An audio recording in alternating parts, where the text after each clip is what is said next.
Hello and welcome to the Inside Stylist podcast.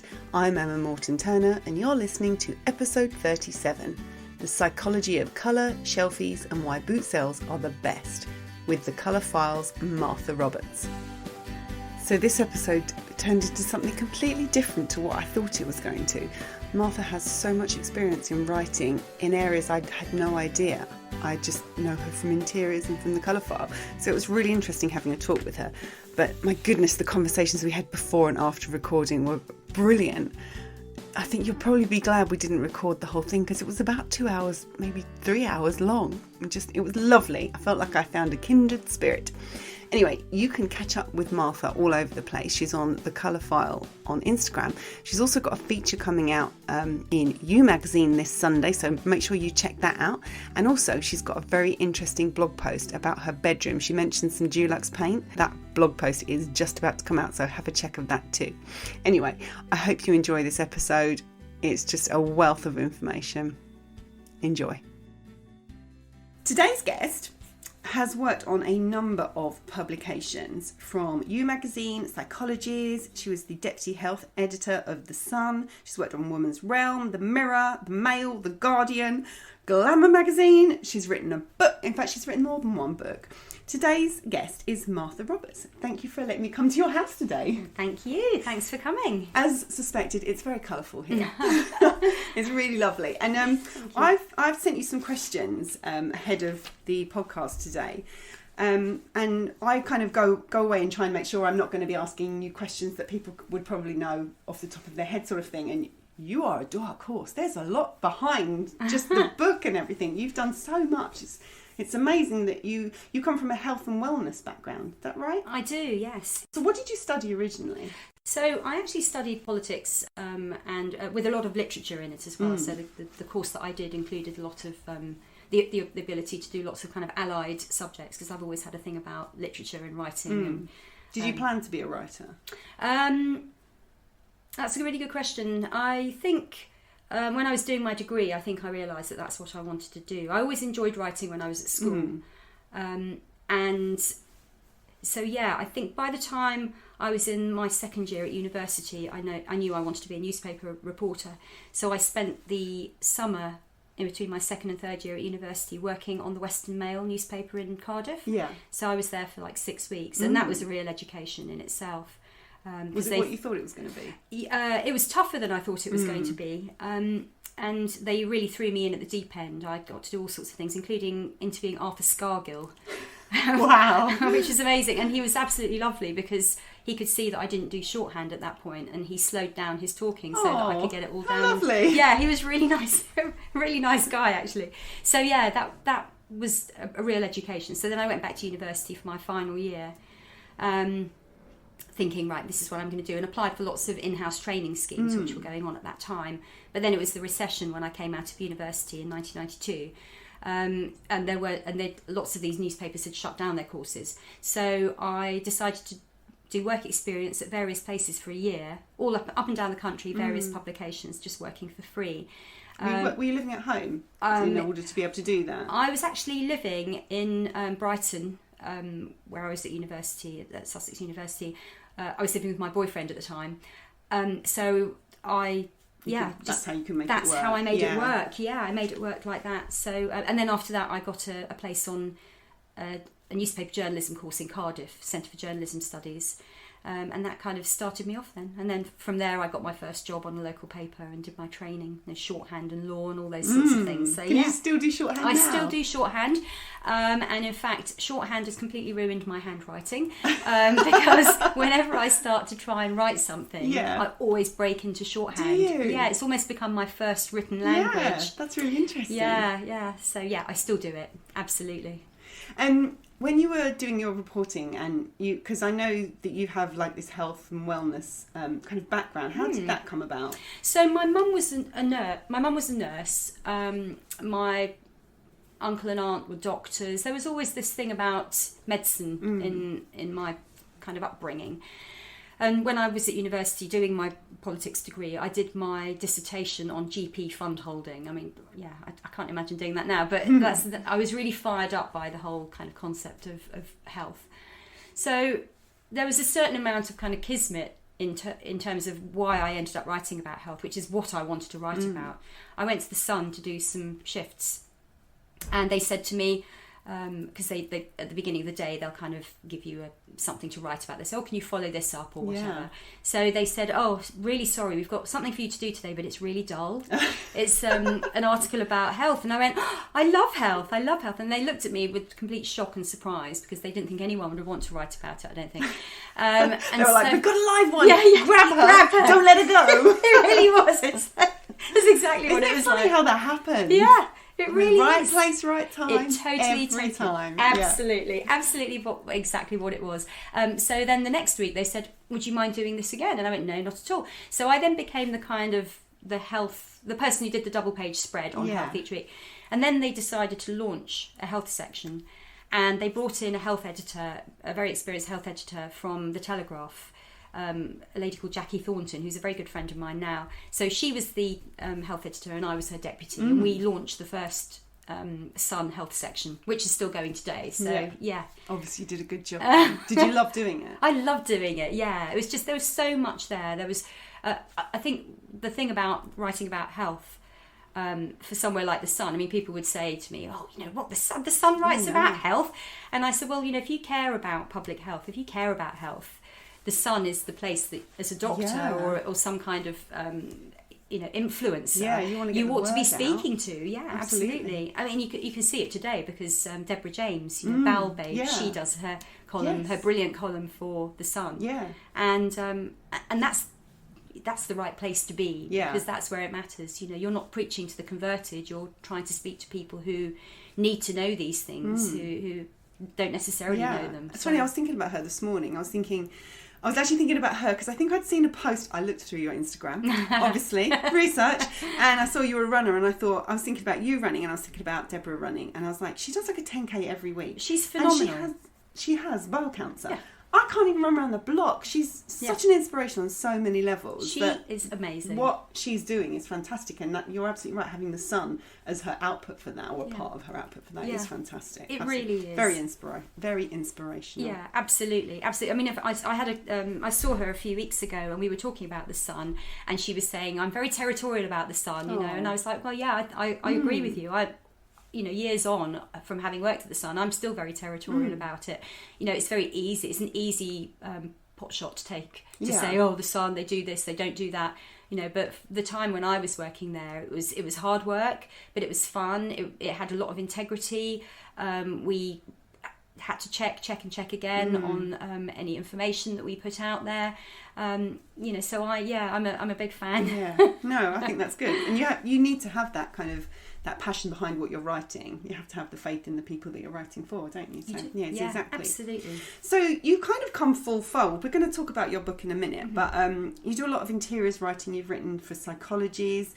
So what's your favourite thing to write about then? Because now you've experienced you've got a book on health. You did a book for Mind, and you've also got Shelfie, obviously, which we're going to talk about. But you've done so many different things. So what's your favourite? Yeah. Well, in terms of the book, so I had it. So just to clarify, I did it was a mind anthology of letters to a stranger. Yeah. So the idea being that it was letters to people who were somehow suffering in terms of mental health, and it was an anthology, an amazing anthology of lots of different short stories, really, and a few pictures by people like Chris Riddell, and they chose me as well, and I was really flattered and honoured to be in that. So that was in 2016, I think that was. And then a long time ago, when I was working at the Sun, I co-wrote a book with a lovely personal trainer, celebrity trainer called Nicky Waterman. I remember her. Do you remember Nicky? Sadly, she died a few years ago. So we together wrote a book called Sugar Addicts Diet. So that was that's one I might need. Yeah, I know, me too. That's definitely a case of do as I say, don't do as I do. So that came about. But so in terms of what you've asked about what I like writing about, I really love the psychology behind things. I think that's the thing. So I think I love the idea of writing articles or pieces that really investigate why it is that somebody is doing what they're doing. And the news writer in me, the news reporter in me, will always like to try and find a fact or something that makes people go, oh wow, I didn't know that. You know, because I like to be wowed by those things. You know, there's something lovely about reading things that you already know, the kind of comfort of, you know, it's like a security blanket of that, a familiar narrative. But I think there's also something lovely about reading something that makes you go, wow, gosh. So for me, psychology and the psychology behind things definitely provides that. So yeah, anything, but it can be with psychology in relation to anything. Really. Yeah, it can be sort of. Sorry. No, I was going to say, that takes you on to Psychologies magazine. So you've been doing a number of features for them, all about the psychology of different colours. Yes. And I was looking at these, and I'm thinking, oh, it's going to be like a little short piece, and it's so in depth, and that's really interesting. And I literally, when I got dressed this morning, I was thinking, now, is she going to think this about me because I'm wearing yellow? And it's that whole how it affects you, and blue and white blue might make you feel one way, and yellow might make you feel another. Yeah. So is that your kind of perfect setup? It's got colour, it's got the psychology behind it. Absolutely. But the amazing thing as well about the psychology of colour, from what I've learned in writing about it, is that there are certain kind of givens in terms of studies. You know, so there are certain studies that show, for example, there was in the 1950s Baker Miller pink or drunk tank pink. You know, where pink was painted in a correctional facility, and they found that the heart rates of the inmates went down. So there are certain things where there are studies behind it, but then a lot of the thing about colour is that it is subjective. So it's subjective from one individual to another, but also subjective in terms of culture. So you can have over here brides wear white, but in some countries white, I think is it Egypt? Hang on, I can't remember actually, sorry. There's other countries where white is the colour of mourning, or yellow is the colour of mourning. I think it might be yellow in Egypt actually, whereas a lot of people here would go, oh gosh, yellow, yes, that's something, that's a really sunny colour. But equally in terms of branding psychology, yellow is seen to be sometimes something that agitates people. So rather than it being a sunny colour, it kind of makes some people feel quite anxious. Yeah, so, and that whole psychology of what kind of, I don't know if you'd call it psychology, but the whole, are you a summer person, are you a winter person? And I'm like, oh, well, I like colour, and I look at, you know, when you think to yourself, I really like colour, I really appreciate it. And I wear a lot of colour, but my home is pretty much grey. Yes. And I'm actually an autumn-winter person. Yeah. And it's that whole how you feel. Yeah. And sitting in your living room here, it's got beautiful pastel sort of, well, it's not pastel, it's not ice cream shades, not pastel shades. And it's pink. And did you think about the psychology of the room, or did you kind of, do you feel the pink and want the pink, and then the psychology of that works? Yes. Or do you think of it in terms of what you love, and then it turns out that actually that works because you want it to have that? I'm not really making myself very clear. No, I know exactly what you're saying. I know exactly what you're saying. How do you choose the colours in your room? That's what I'm saying. Yeah. The way I choose the colours in my room is totally with my heart. Totally with my heart. So I will go, if I go to a shop, like whether it's a charity shop or let's say a car boot sale or a high street store, if I see something and it makes me physically grab my heart, I know I have to have it. And so yeah, that for me, I think that if you do that, what you end up with is lots of things that actually go together. I mean, a lot of people will probably say, well, this doesn't go together, but I'm not doing it for anybody else. I'm doing it because it goes very well together. Thank you. This is a fabulous room. Thank you very much. But yeah, that's what I do. I just kind of go, oh my gosh. So for example, this is a picture of an old-fashioned button card, which is all different colours. And I bought that, not framed, but I bought that from a car boot sale about 12 years ago. And I just had to have it. And I remember at the time, my now ex-husband was like, what are you going to do with it? And I just said, I don't know. I just have to have it. I completely understand. Completely. Yeah. And I've always said, I think I've mentioned it on the podcast before, but if you walk into a room and you've painted and you look at it and you go, this is the wrong pink. Yeah. You know it's wrong. And instead of sitting here going, this is a pink room, you go, it's wrong. Yes. You have to repaint it and walk in and go, oh, I love it. Exactly. And it's that feel, and it's the same with cards with buttons on. Yeah. I feel boots. It's the best thrill of the chase is going to a book sale and finding something and you're like, Totally. and no one else is looking at it. Like for me, I picked up a wooden box. It was like an old wooden box. Like, I must have been in a workshop. It was tatty. It had bits of old newspaper that were full of like washers and screws. And I'm like, how much is that, mate? He's like, £1. I'm like, you kind of want to go, sort of like, hallelujah. Yeah. No, those fines. It is, it's totally, and it doesn't even have to be very much. I mean, you can see over there all those cotton reels. Mm-hmm. So I can go to a car boot sale and come back with one cotton reel. Mm-hmm. And people, that's a success. That's a success, yeah. Some people would go, well, you went all the way there, you spent 2 hours looking at stuff and you came back with a cotton reel. And I'm like, yes, and you're like, amazing. And you've already got 10 already. Yeah. This is my collection. This is my collection. Yeah. But I didn't have this colour. And look at the name of the colour. But isn't it beautiful? So I've got a bit of a cotton reel obsession. Have you? I've actually got my grandmother's old sewing box that my mum just said, I think you'll probably want this. And I've got a lot of it. In fact, I've got hooks and eyes on cards and little buttons. And I've got little buttons on a string that were in her, you know those roll-up, those little green tins you used to get for roll-ups? Yeah. My granddad used to smoke those. So my grandma had all these tins full of different coloured buttons. Well, they're just exactly as they were. I don't move them. And the cotton reels go on a shelf. But I've got a very large cylindrical vase. Yeah. And then her old shears, because they weren't scissors, they Oh were my shears. gosh, And the yes. rolls of old ribbon and bind. She's proper seamstress, my grandmother. So, but it's all there. And it's like, well, I won't ever use those. They're just there for display sort of thing. And it's the same. It's that thrill of that find. Is, exactly. We should go boot sailing together. Oh, we should. We'd have so much fun. I've got a friend who I go to. We should definitely do it. I bet you have great ones around here. Yeah, I've got a couple of. I've got 3 that I really like, which I'll tell you about. One is the Chiswick Car boot sale, which is first Sunday of every month. But then there are 2 where you just drive out slightly. So one is in a place called Shepperton, which is kind of southwest to the southwest of London. It doesn't take long to get there, down the A3. And then the other one is in Denham along the A40. And those have got a very different feel. So Chiswick is quite sort of knowing, and I happened to go there really early last weekend for it. The last one there was. Because I'd been out dancing the night before and I was still awake. Yeah. So I thought, I'm going to go to the car boot sale. And I hadn't been there that early since Ezra, my second in command, was a baby. When obviously everyone's up with, you're up with the lark, aren't you, when they're babies. So I was there, and all the dealers were there, and I'd never, and they're a breed apart, and I just suddenly thought, oh my gosh, I'm here with the dealers. Do I look like them? Am I dressed like? And actually, there's definitely that kind of feel of people who are out there looking for cotton reels, except they probably weren't looking for cotton reels, but. It's really fascinating, and you can see these are people who just are so interested by that whole kind of they know what they're looking for, don't they? Yeah. It was quite exciting. It was interesting to kind of watch them as well. So, yeah, love it. Right, we should definitely talk about your Instagram account.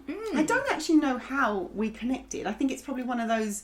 Well, someone mentioned you and I knew that person, and I don't know. It's really interesting. But then it becomes a point of you can't remember, and you just feel like you've known people for ages. Yeah, absolutely. And I've met so many people on Instagram. It's such a lovely, sociable place.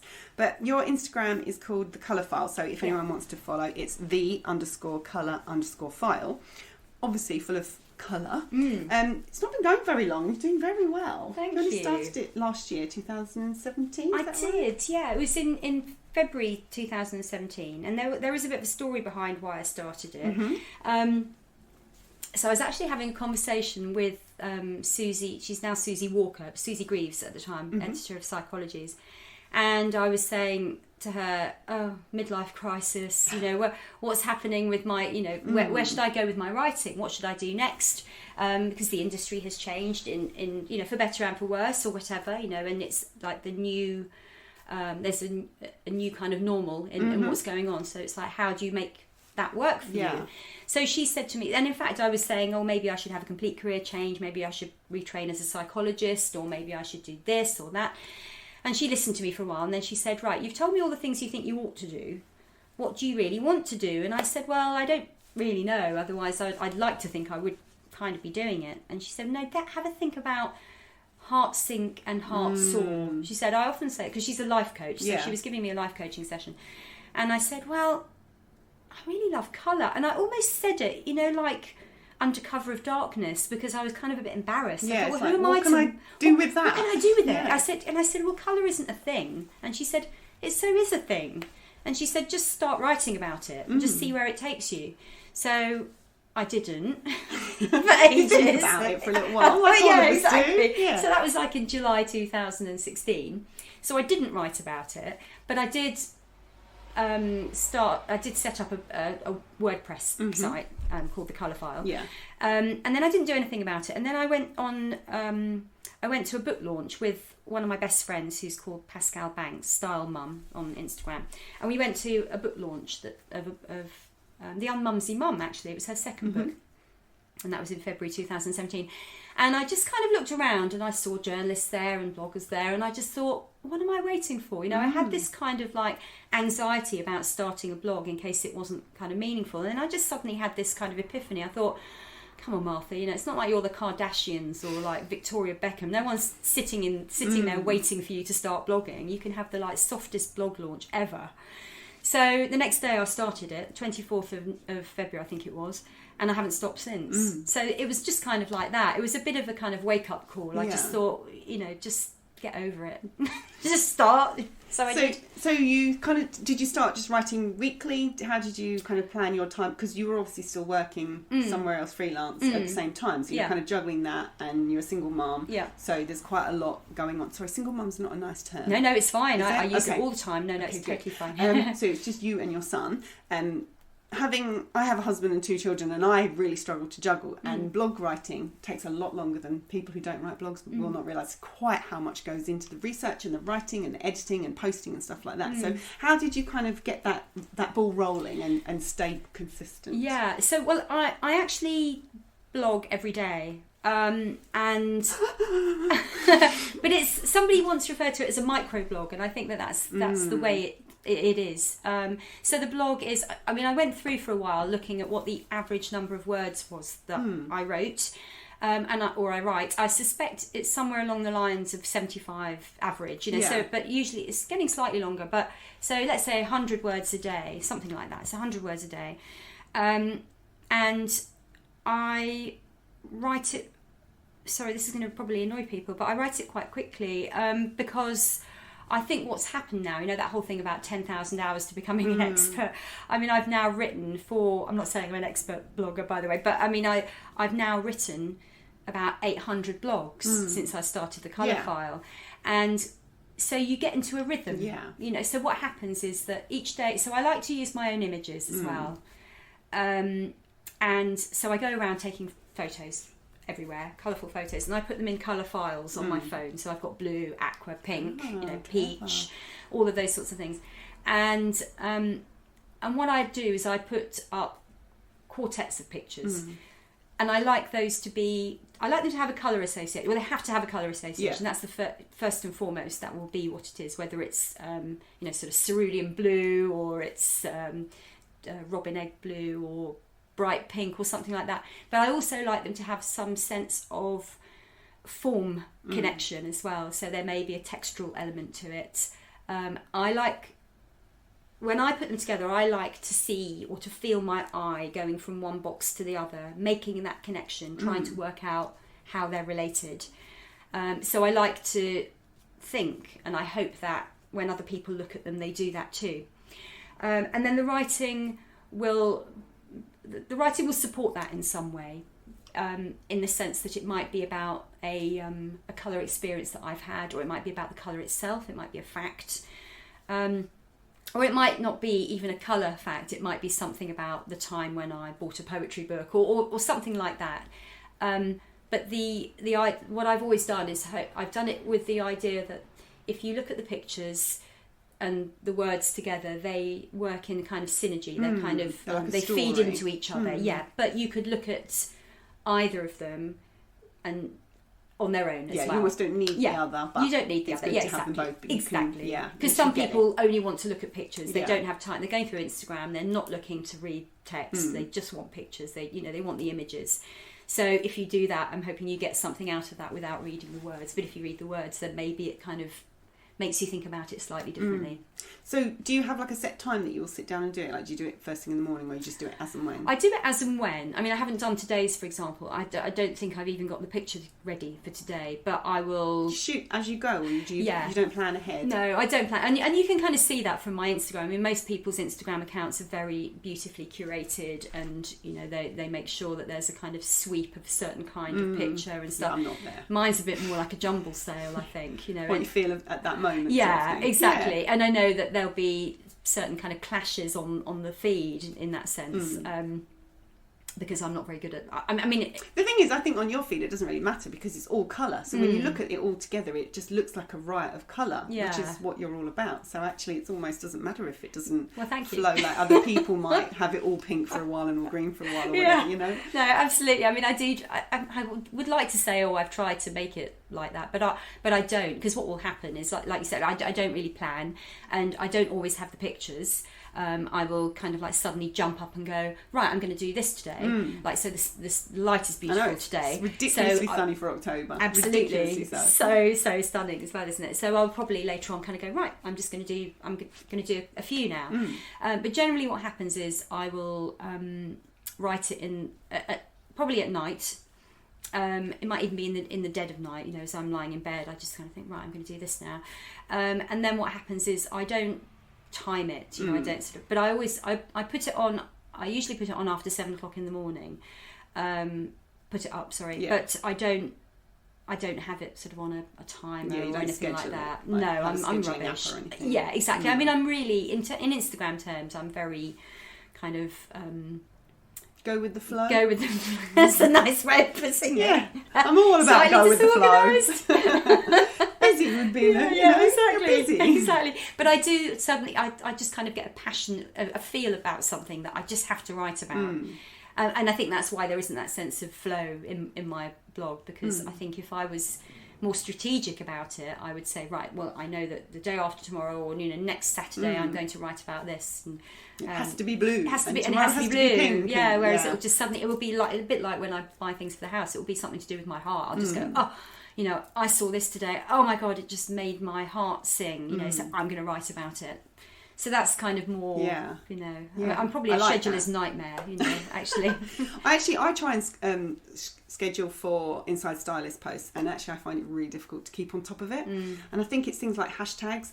It really slows me down, and I try and make it quite chatty, but in my head I want it to be about us. I'm promoting us and the interiors, but it always comes across as Emma promoting the interiors, and it's always, and I think about it too much. I think I overthink about it. I probably shouldn't start talking about this with you, because it'll become a psychology. but it's interesting, isn't it? But I think also, you know, the what that then becomes, and I think that this is partly this is difficult depending on what kind of person you are. I think there's that thing of like, you start to think, gosh, I can't, if I say this, it's going to be about me. But actually, I think that the new age of Instagram is that whole thing about the success of things that are authentic, and people want to hear that voice. Yeah, so as long as you're authentic, you're all right. Well, that's exactly. Yeah. So I just carry on. You just carry on, because people. I mean, because you are doing Inside Stylist, but you're also you are Emma who's doing that, and you're the conduit to that, and people are interested in that. So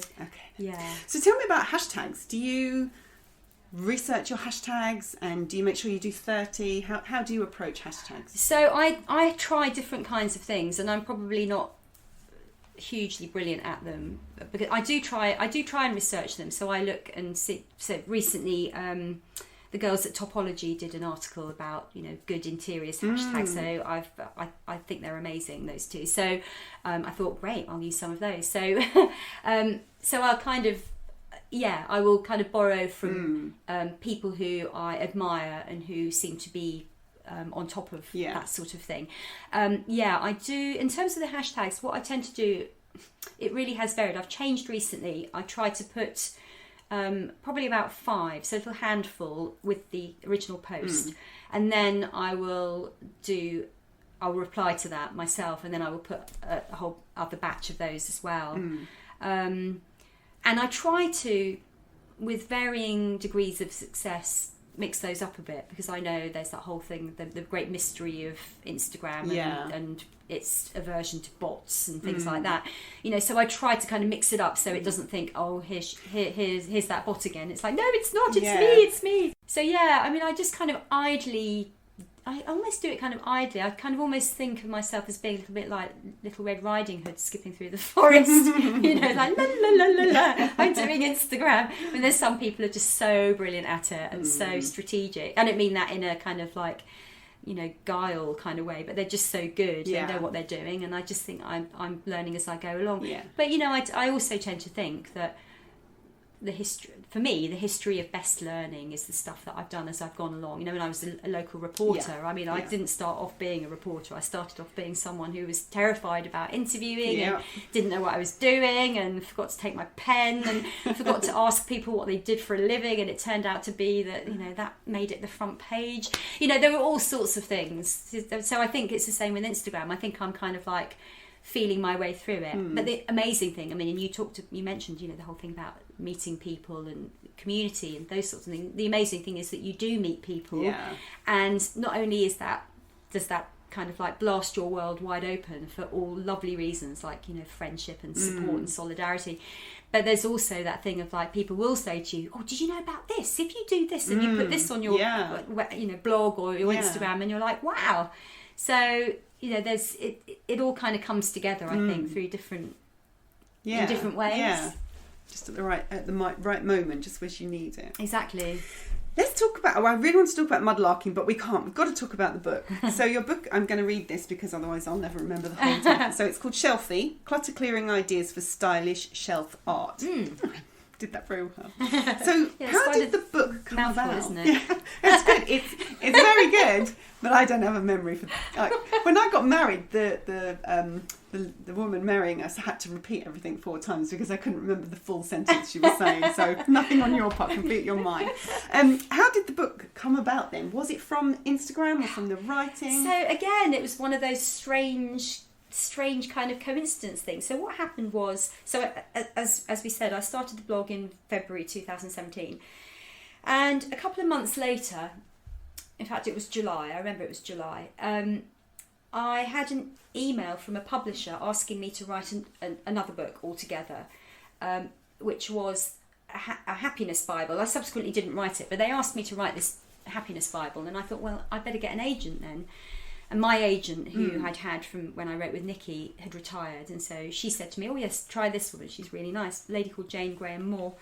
So I had a meeting with Jane, and she said, yeah, I'm happy to represent you for this book. She said, but what else could you write? And I said, oh, well, you know, I've just started this blog, and and I do these things, and I do shelfies. And she went, oh, shelfie, has anyone written a book about that?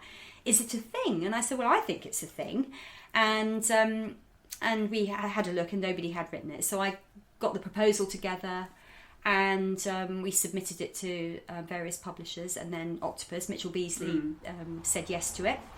And that's kind of how it came about. So it came about as a kind of result of something that I was doing, my passion for the thing that I was doing in terms of shelfies, you know, just in the sort of like solitude of my own living room. But became bigger than that, because it is bigger than that, you know, obviously. At the point at which I started to look into it, it was about, I think there were about 500,000 hashtags on Instagram, and now, I haven't looked recently, I think I looked a couple of weeks ago, and it was 1.2 million. Yeah. So, you know, it's definitely a thing. It's obviously, we know that, don't we? Yeah. It's been a thing for years, and you know, you as an interior designer and interior stylist would know that, you know. You've been doing shelfies for... Yeah, but you know what? In my house, I was thinking, I really don't have very many shelves. I don't have very many surfaces. It's a real problem. Yeah. When you want to take pictures for Instagram, it's a problem when you haven't got many surfaces. It is. I'm redoing my living room. Shelf sales have gone up dramatically because of shelfies. Absolutely. I wish I had the figure. I'll have to go and look it up. Absolutely. Well, one of the reasons that we finally got the book deal was because I think it was around September last year, there was John Lewis put out their figures for the year, or their not their figures, it was their kind of their lifestyle sales observations, And they used hashtag shelfie. Did they? Yeah, they did, because the sales of shelves had gone up. I think it was either 16 or 17%. So what happened was my publisher, Alison, emailed my agent and said, look, and that was it. Then it was a done deal, because it was like, well, if John Lewis recognised this as a thing, we need a book. Yeah, exactly. So that's how it came about. So you came up with the proposal, and then you were saying earlier when I got here that you did a lot of the book, you shot a lot of the book here in your home. You have got lots of shelves in your home. I've got lots even of above the door in your toilet. Yes. There's a very beautiful shelf.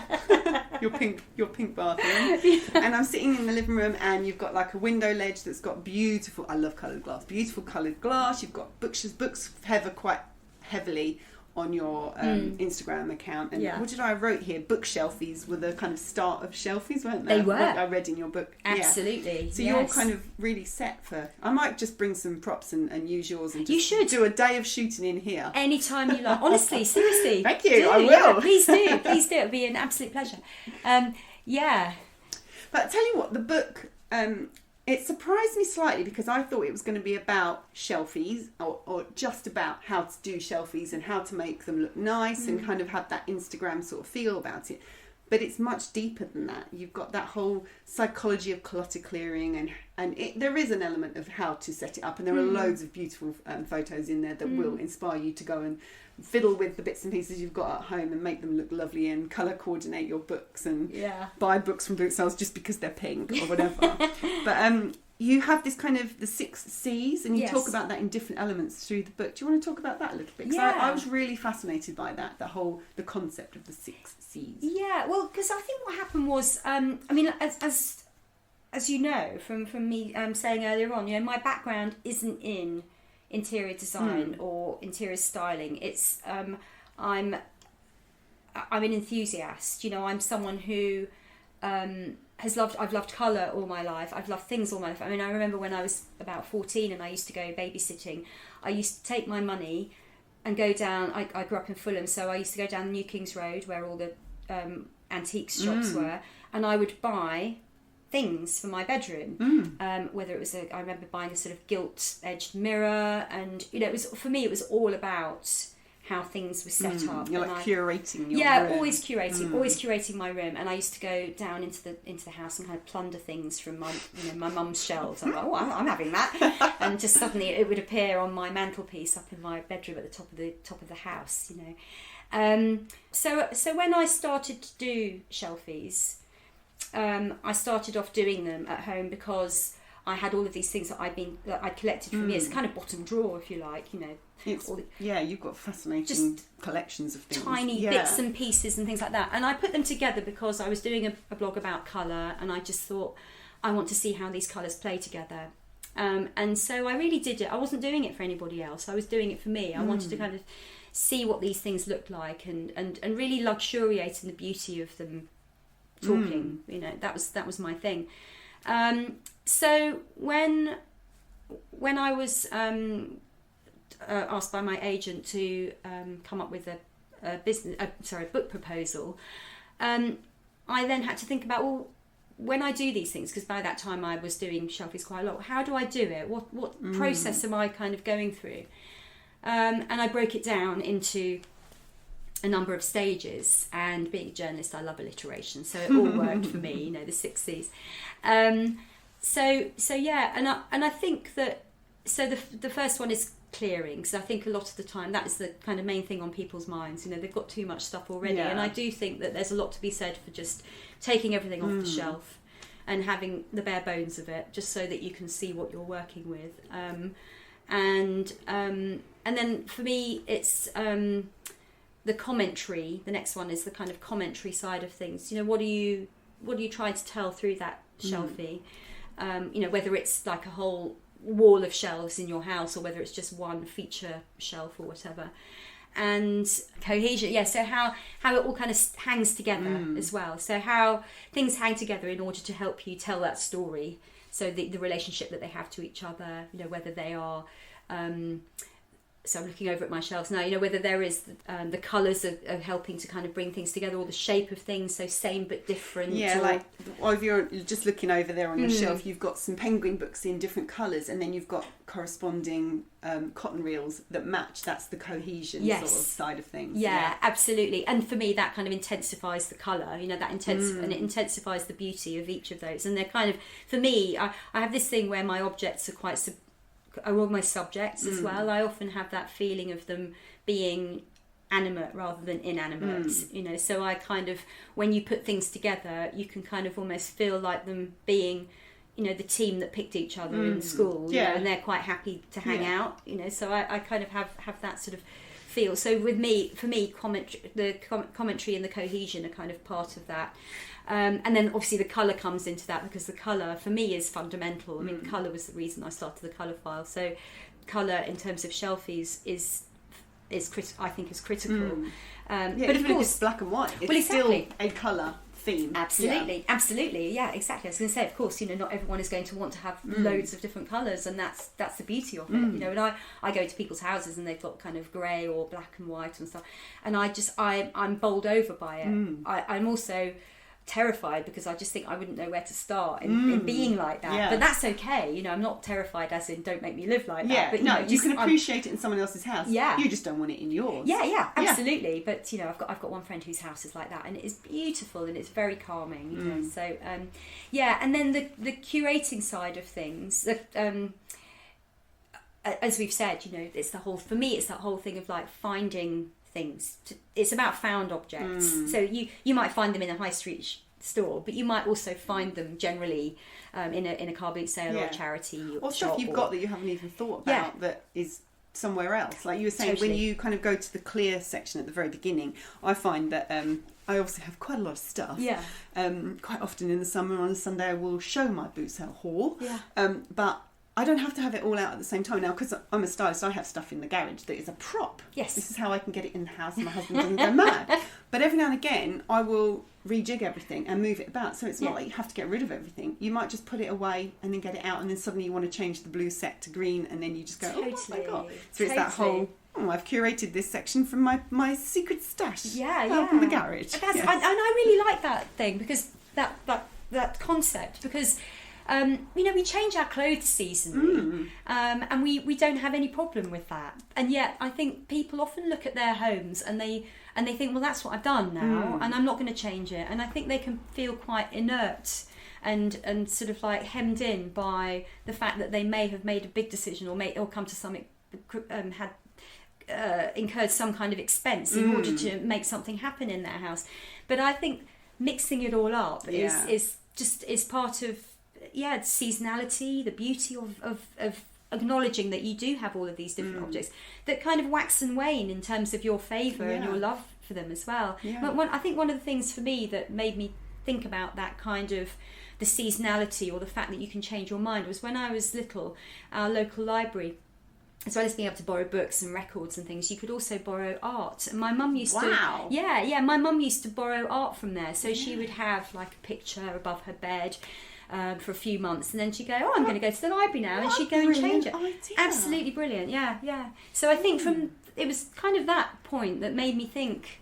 I mean, subconsciously, I didn't, I realise in retrospect, it kind of made me think, you know, things don't have to be permanent. Things can be permanent, but you can ring the changes as well, and that is something that can reflect what your life is doing at the time, and all sorts of things. It's funny, you were talking about John Lewis earlier. When I was at Women in Home, which was probably eight years ago now, I remember another report coming out about how at Christmas people change up certain elements of their home seasonally. So they will have Christmas cushions and Christmas napkins, Christmas tea towels and all that sort of thing. And it's a bit like that. Yes. But all year round. Why do it just at Christmas or just at Easter? It's that whole let's shake things up regularly. And then that whole expense of buying a new sofa or redecorating, it's like you've got the bones, now just twist them around a little bit. Cushions and stuff is just cushions and art even are quite an easy easy shake up. Definitely. I think a lot of it's to do with courage as well, though. And I think that, I remember reading that, for example, in terms of of what we wear, yellow is the colour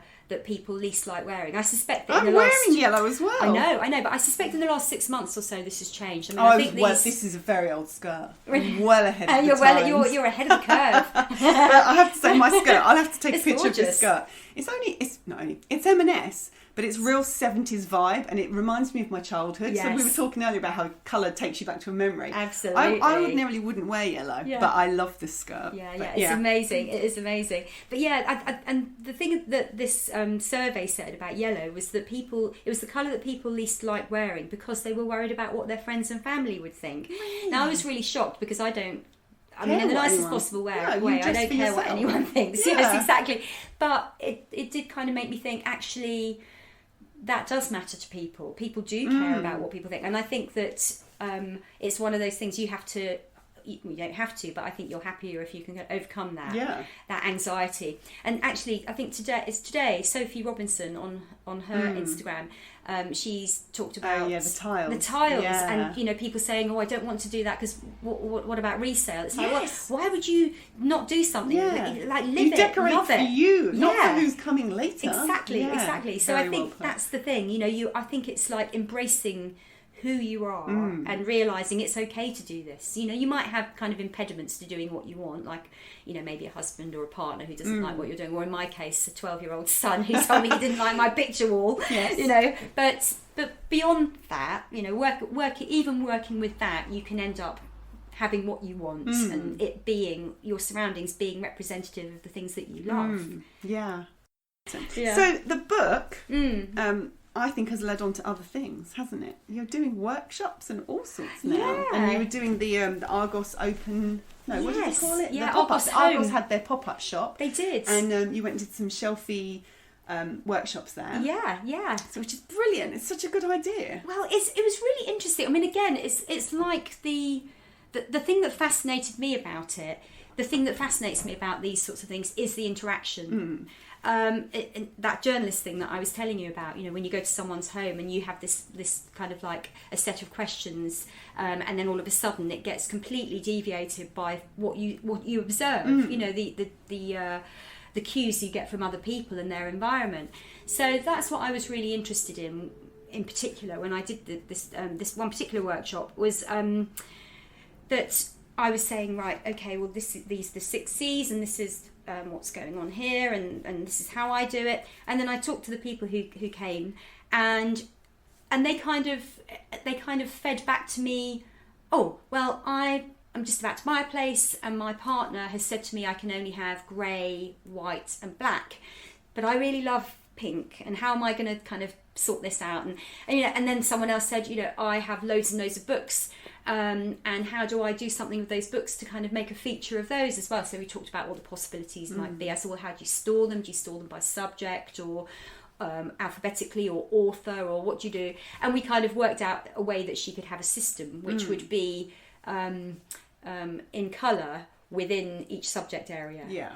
So that all of a sudden there were going to be sort of like mini spectrum, mini rainbows kind of appearing along. And then I said also about the thing about hiding things in front of, which is one of my favourite things, hiding an object in front of... In plain sight. I love that, yeah. So all of a sudden there became a kind of element of that, there was an element of psychology involved in it. But of course you will know that. But do you know what? What's really interesting is that I just think, well, you just put things on a shelf and then you make them look good. To me, it sounds really full of myself. I don't mean it to sound like that, but it's that whole, you forget that other people don't know how to do what you do, that you do with second nature. Yeah. And that I find fascinating, that people want to come and learn how to do it. And actually, the more you think about it, you realise actually there is things work better in odd numbers, especially 3s. 5s might be pushing it and making sure the spectrum works, and you might do a size, and sometimes on a bookshelf you might want something to be horizontal. It's all those things, and when you think about it, there's a lot to it. But I love it that there's workshops and that there's psychology behind it. I can just imagine people coming away really like, I've got to get home and sort my shelves out now, and I've got to re-curate everything I was thinking about before I got here. Exactly. But I think a lot of it really is, I mean, some people come along and they don't really, they don't they would say they don't know anything, but I think everybody does, and I think it's more about confidence and permission. You kind of forget what you know, don't you? Until yeah. someone goes, well, I don't know. Someone would just say something off the top of their head. Yeah. And you're like, well, I didn't know that. Yeah. And you go, but everyone knows that. Yeah, absolutely. And then you learn from, it's like all, my dad was a university lecturer, and he will talk about how he learned so much from his students, and because that's what happens, in life and in education. I'm sorry, shelfie is in education, but in whatever you're doing, whether it's a workshop or sort of like some kind of high level committee meeting, or where experts are giving their opinions, everybody's learning. Even the person who's the expert kind of on the the front of the lecture hall or the room or whatever else. You have it might to always be looking to learn, don't you? Otherwise life would just stand still and it'd be very boring. Definitely. Absolutely. So this book's on the shelves. It's by Mitchell Beasley. Everyone can pick it up in very good bookshops on Amazon. It's everywhere. Absolutely. Have you got another one lined up? Well, my agent has been saying to me, right, what about the next book? And as you said before, life is busy. And I have started to get the information together for the next one. You don't have to tell me what it is. I just like to know that there's one coming. When that comes out, we'll do this again. Yeah, absolutely. Brilliant. Yeah. So yeah, I'm just trying to kind of I have so much information. It's a case of it's one of those things where you're trying to work out what the best approach would be. I think there's more than one way to skin a cat, and I'm just kind of like, well, it could be this kind of book, it could be this kind of book, or it could be this kind of book. And sometimes you want somebody to make that decision for you, but actually what you realise is that if they did, then it would be the wrong thing. I think books are about process, and I think you have to kind of come to that conclusion yourself, unless you're doing that kind of end game thing where it's like, I'm writing this book because I want it to make me this kind of money or this kind of career. Take you to that place. But if it's a passion project, which mine probably will be, I won't make much money from it. No. Then it's probably going to be you'll have a best-selling book on your colored shelfie. Just might be someone else's, that's all. What's next? Yeah, trying to sort out the next one, and also carrying on with doing shelfie styling workshops, and also you're writing for me? Not for me. You're writing for Inside Stylists. Yeah, absolutely. And just writing, and just I can't not write. That's my other thing. I love writing, and if I don't write, I don't feel right. So I have to do it. And the amazing thing about the way that my world has gone in the last 18 months or so is that it's taken me into an area of passion that I hadn't yet written about. Like that. I don't often quote people. That Michael Bublé song that says, "I just haven't met you yet." It's like I just hadn't realised yet that I was supposed to be writing about this kind of thing, and now I am. Favourite colour? I don't know. It's so funny. It's so funny. Right, today it's pink.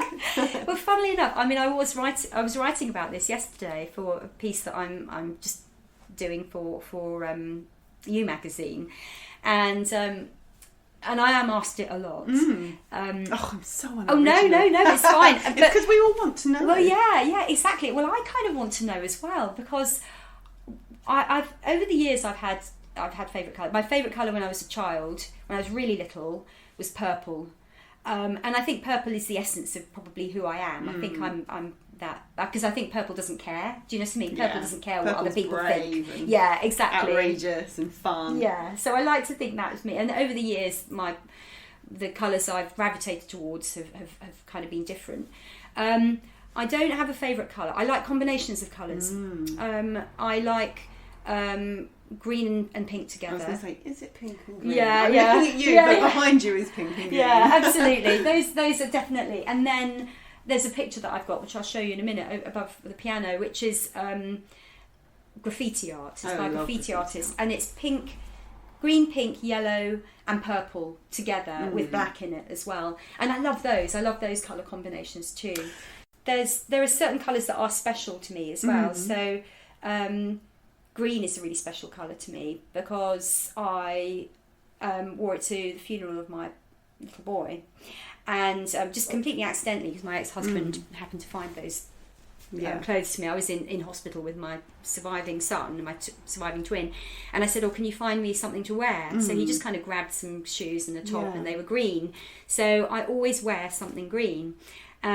So I have green on my necklace, but I also, on the inside of my eternity ring, there's a little emerald. So I'm always wearing green. So green is quite key for me, because it was about loss, but it was also about reconstruction. So, green for me is very energizing and so although I wouldn't say I have a favourite colour, I definitely have significant colours. That's beautiful. Thank you. I'm going to take pictures if you don't mind, absolutely. or link through to some of your Instagram posts of some of the things we've been talking about in the room. I'll go and take some snaps of the bits, because I know it's frustrating to hear what something looks like, but obviously you can't see it. So I will share that in the show notes, which you'll find on Inside Stylist. But all that's left to say is thank you very much. I've had such a lovely time. Oh, thank you. You are a font of so much knowledge. I think we could talk all the time. Again, no work done. Thank you very much for coming on the episode for me. Thank you for having me. Thanks for listening to the Inside Stylist podcast. You'll find all the links from today's episode in the show notes at insidestylist.com/the colour file. Until next time, bye for now.